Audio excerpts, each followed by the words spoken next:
right, welcome everybody. I'm Shaun Sullivan. I'm a physical therapist and athletic trainer with Renew Physical Therapy. Today's topic is a little off the beaten path. We're going to talk about our lymphatic system. In this day and age of COVID virus and all kinds of other pandemic things, it's a fairly important topic. And like I said, it's not something that a lot of people know a lot about. And I wanted to open some eyes and some ears. And so we're going to talk about that. So our lymphatic system is our vessels, tissues, and organs. They're all throughout our body. You hear about lymph nodes, and most of us have been exposed to at least ideas of lymph nodes. We hear about that, people having cancer, things like that.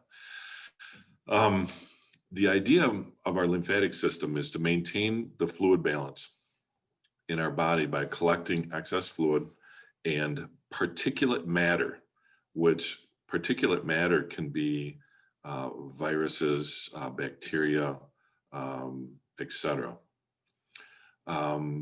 When that happens, then it's deposited in our bloodstream. And then our bloodstream takes care of those matter and fluid. Our lymphatic system is designed to defend the body against infection by supplying lymphocytes, which are, I thought of the old game Pac-Man. Lymphocytes are like eaters. They fight bacteria, they fight disease, they're eaters, okay? So think of that. The drainage system of our lymph system includes our oxygen supply, our glucose, amino acids, and again, the bacteria and infection and cancer cells. So parts of our lymphatic system, the actual parts, I'm gonna kind of go from head to toe here. We talk about our adenoids, we talk about our tonsils, we talk about our thymus gland, which is here. We talk about our right lymphatic duct, which is the upper part of our right side. We talk about our appendix. We talk about our popliteal lymph nodes, which are behind our knee. And I just read on the importance of those in the last couple of days. So I have some information to share with you there. We have lymphatic vessels in our head. We have lymphatic vessels in our cervical spine. Our thoracic duct, which is basically kind of middle of our chest, that takes care of 3/4 of our body, which is from here and over left-sided. Our axillary lymph nodes, our lymph nodes in our armpit, our axilla. Our spleen is a huge lymphatic part, or a huge part of our lymphatic system. We have lymphatic, they call them Peyer's patches, and they're in our small bowel, okay? Our intestines are full of lymph drainage points and lymph nodes. We have really important lymph nodes in our inguinal canal, which is our groin, okay? Taking care of our lower legs. And we also have lymph cells in our bone marrow. That gets into a whole different physiology aspect that I probably won't bore you with. So in our lungs, our gut, our urinary tract, our skin, they all have lymph vessels in them. Lymph is moved by muscle contractions, and there are valves, just like in our veins, in our arteries, to help prevent the backflow, okay? That's probably where we can get into what we call lymphedema, okay? I'm not gonna hit on that too heavy because that's kind of a whole nother subject, but keep that in mind for a moment. So like we said, the lymph nodes remove that foreign material, and it's a big filter. It's a big filter system. All right. So a couple of quotes, and this is going to the lymphedema topic that I just brushed on. The lymphatic system is of importance in many diseases of different organs: our liver, our heart, our kidney, our stomach, and our blood, and different causes: virus, bacteria, autoimmune diseases. In most cases, I guess I'll bring this down. In most cases, the clinical sign is edema, which is swelling. So there we have the thoughts of lymphedema, okay? Illness is mainly due to stagnation of body fluids. If you can stimulate blood flow and other fluid motion, including the cerebrospinal fluid and lymphatic drainage, then the body will recover. And that is a quote from A.T. Still, the founder of osteopathic medicine in like the early 1900s. Okay. So this is not a new subject, but it is a sort of forgotten subject. All right. So a stressed lymphatic system can look like this. We already talked about lymphedema, okay? Thoughts of chronic fatigue, because lymph is space occupying, so that I always compare, if we have a 5-pound bag, a 5-pound Ziploc bag, and we're trying to put 10 pounds of fluid in it, guess what? That doesn't really work, okay? So chronic fatigue can be caused by fluid retention, slow fluid, lots of other things, but there's one variable there. And I guess I should say this: when we talk about lymph, it would be ideal if it was clear, like a crystal clear river, flowing just beautifully, going where it's supposed to go. Okay. Most times the lymph is dirty. It's yellow. It could be brown. It can be thick. It's like there's mud in it. There's where the lymphatic stress comes from, or is kind of acquired. So we talked about chronic fatigue, swelling in the nodules, or swelling in the lymph nodes. Back to that space occupying, the muscle ache and pain. Again, fluid retention in joints, fluid retention in muscles, tendons, ligaments, etc. How about more often sore throats and colds? Because we're not cleaning our immune system. We're not cleaning the lymphatic system, so things accumulate here, okay? Frequent infections and viruses. Again, we're not cleaning, we're not filtering the system, we're not pushing things. Fibromyalgia. Again, back to that fluid retention. For those of you out there that suffer from fibromyalgia, the lymph is thick, dirty, not moving well, space occupying, so that it's sitting in the muscle tissue. It's sitting in the tendon tissue. It's sitting in the fascia. It's just kind of sitting there, okay? We talk about arthritis. Again, it goes back to all these things that we've already just talked about fluid and fluid motion.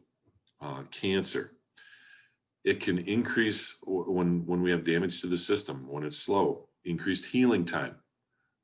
I think of all my total joint replacements, knee, hip, ankles, shoulders, whatever.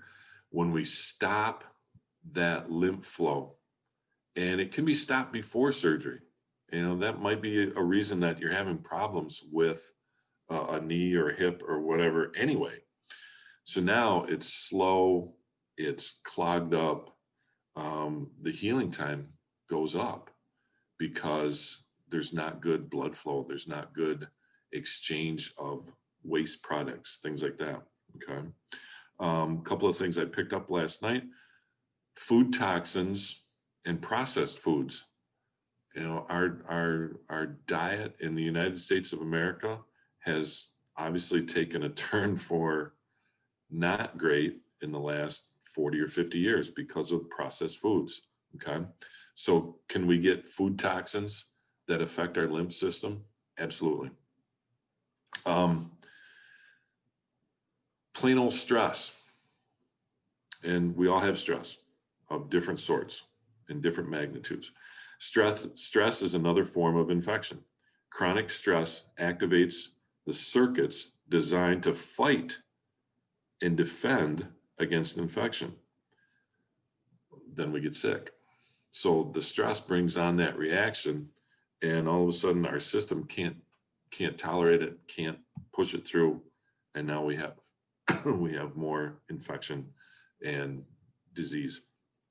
Okay, so now let's talk about, oh, I should remind everybody, if there's any questions, go ahead and hit those buttons for questions. I was going to say that earlier, but I thought of it now. So anyway, hopefully there's questions. Hopefully I can answer them. So when we talk about taking care of our lymph system, we started, and you can see kind of where I'm going with this in terms of what we've already been talking about. So maintaining a strong lymphatic system, or taking care of a strong lymphatic system, we talk about nutrition, those healthy fats. Yes. You know, I see on my picture, I see some salmon, I see some avocados. There's probably some walnuts there, looks like. All those good kind of healthy fats and our omegas. That's awesome. Hydration, obviously, is a huge issue. There's been studies that like 80% of us are dehydrated. Well, what happens when we dehydrate? When we get dehydrated, the system gets thick, the system gets dirty, the system gets clogged up. So hydration is really, really, really key for maintaining, obviously, blood flow, lymphatic flow, venous return, things like that, joint integrity, muscle integrity. So I can't tell you how many patients I have that are, one of their biggest issues is they are dehydrated. It's very common. It's often overlooked. And it's pretty easy to solve, fortunately. So, all right. And then we talked about stress. You know, how do we deal with stress? How do you deal with stress? How do I deal with stress? You know, sometimes it's stress is an individual basis and how we manage it, in terms of exercise, yoga,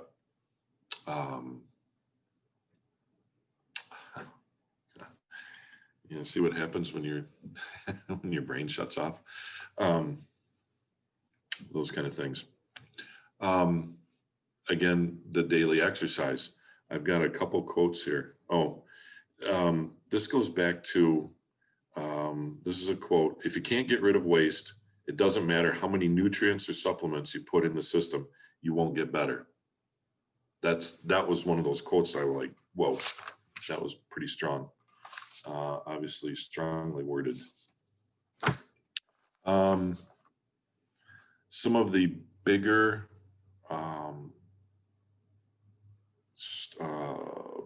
maintainers of a strong lymph system, one is our liver. I see a lot of patients that have liver stress, liver congestion. 25 to 50% of our lymph flow goes through our liver, so that when the liver is clogged, congested, etc., it's making all these other things really, really stress out. Okay, all the other organ systems. Now there are ways and I do these techniques. I do liver decongestion. I treat the liver quite often. Like I said, um, our liver is our biggest stress receptacle. So typically in stressful situations, the liver is getting bombarded. So now it's being bombarded with stress and it's already congested. And it's like, it makes for not great outcomes. Okay. A little thing I picked up the other day, actually it was from my wife. Um, some of the chemistry in our body, and this goes to a little bit more than the lymph system, but there's a little thing we call dopamine, which is a reward and motivational chemical. And that's helped by exercise and music. Pretty simple. Oxytocin, which is the love and contentment hormone. It's helped by being with others, being cool with other people, and dogs. How about that? I like dogs. I have 3 dogs. So serotonin, that helps us sleep. It's a mood stabilizer, and it's helped by the sun. It's helped by run. It's helped by yoga and deep breathing. Okay. The deep breathing part of yoga and Pilates and a lot of other things, that is a really good way to clean our lymph system, is by diaphragmatic breathing. We'll go into that in a second, so that we're clearing the system again. Endorphins, which is a painkiller. I shouldn't say painkiller, pain desensitizer maybe. Hey, look at it. It's helped by dark chocolate. Amen. And it's helped by meditation. Okay. Meditation is a big thing too. That is a good thing to have. All right. So let's see. Now we're going to go into how can a physical therapist help? Because again, this is not something that all rehab professionals are maybe aware of or whatever. Okay. But some of us are. And that's why I'm trying to open up the gates here to inform people and educate people. All right. So our vascular flow and lymph flow can be obstructed by tissue tension and what we call somatic dysfunction. So that is dysfunction of a joint, dysfunction of a segment in the vertebra, things like that. So when we have those tensions and we have those dysfunctions, it's basically can be blocking nerve flow, can be blocking blood flow, can be blocking venous return and lymph flow. Okay. So those are things that we do pretty well. The lower extremity, our lower legs, pass through, like what I talked about, the groin and the behind the knee. So those are 2 areas that we work pretty well with too, in terms of tissue work, in terms of joint work, maybe at the hip, maybe at the knee, maybe at the ankle, into the lower spine, into the upper spine, et cetera, et cetera. Remember, we talked about this side. This is my left. 3/4 of our body is draining through this shoulder and this area of the chest. The other 1/4 is draining through the right side. Well, if we have something going on with our left shoulder, maybe it's a mastectomy, maybe it's a frozen shoulder, all those kind of things.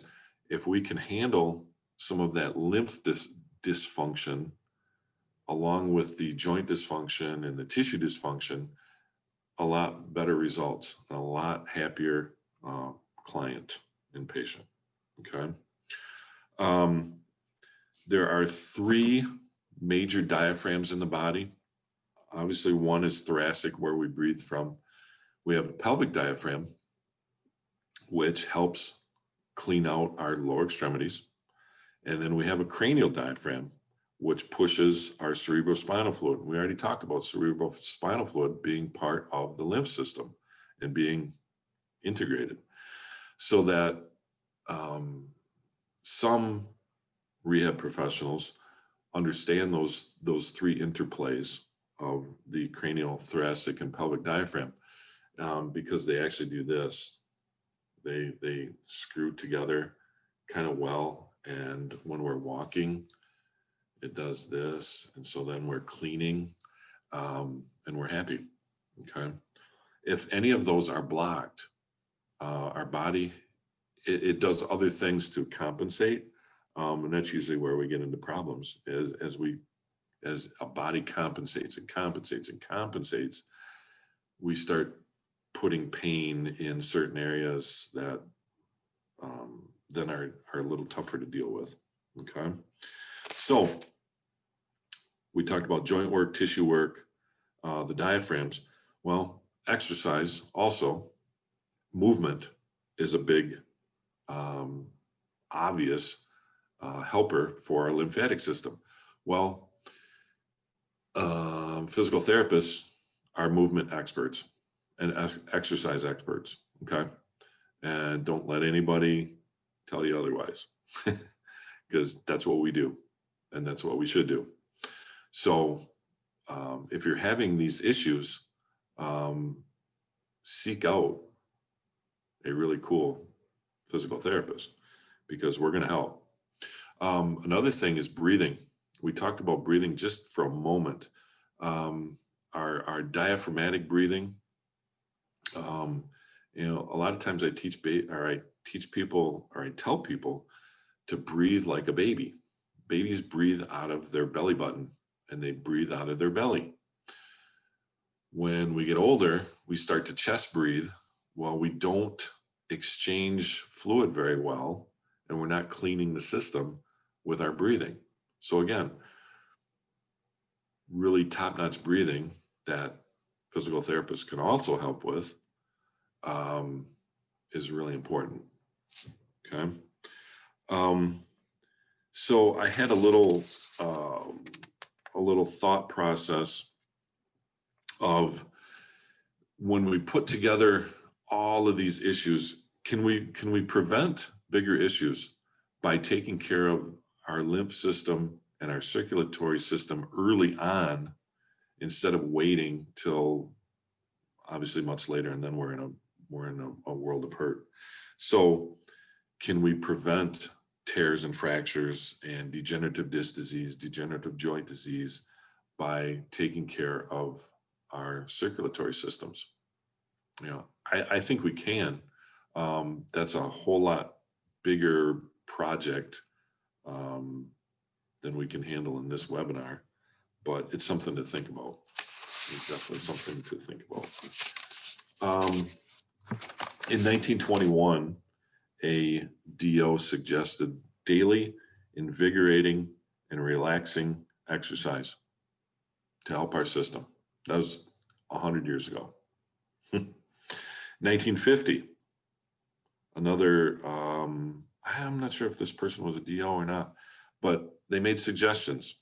1950, walk 2 miles a day, 15 minutes of quiet relaxation and mindfulness, relaxed attitude of body and mind all day long, tense all the muscles and stretch like an animal several times a day. That sounds good, doesn't it?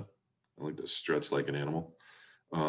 Remember I mentioned I have 3 dogs, and I see them doing it continuously during a day. So there must be something to it.